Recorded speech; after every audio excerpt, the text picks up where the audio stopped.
I also want to talk to you about the differences between training and rehabilitation. Now, rehabilitation is a really big catchphrase right now in the industry, and I think that a lot of people don't really understand what true rehabilitation is.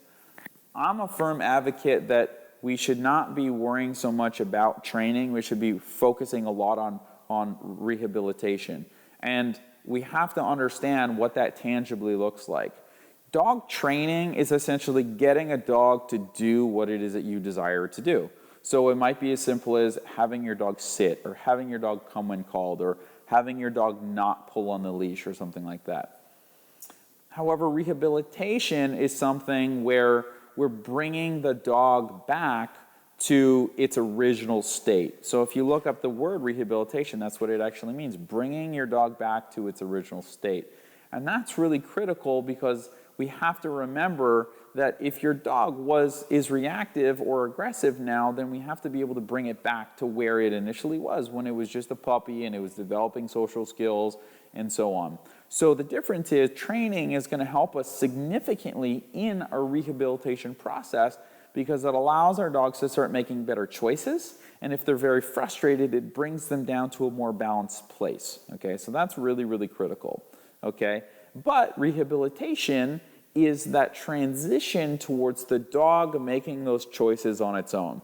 So it's a difference between if I'm walking with a dog and I take them off leash at the park and I have to call them away from another dog because I'm thinking, well, this might not go so well. That's dog training.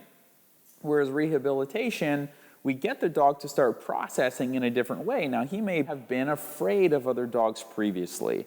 And so what we need to do there is we need to get his mind to actually think, hey, I have positive associations towards other dogs.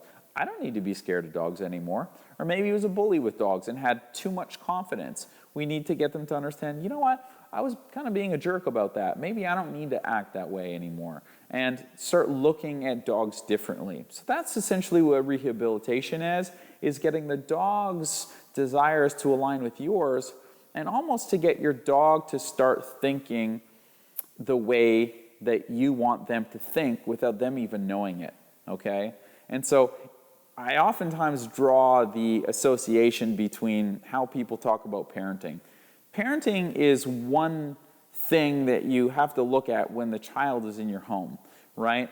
But parenting is on a totally different level when that child grows up and leaves your home, and the decisions they start to make are very much different when they have their own apartment and they don't have to have a curfew anymore and they have to have their own job and to be able to pay their own bills. Things are very much different than when your child was maybe 10 years old and they had to be home at a certain time and whatever. There's a lot of rules to parenting typically when your child is still in your home, just like training. And on the opposite side of the spectrum, rehabilitation is kind of like, okay, if you did a good job parenting, then the dog is going to make good choices on its own, just like your kid is going to make good choices on its own.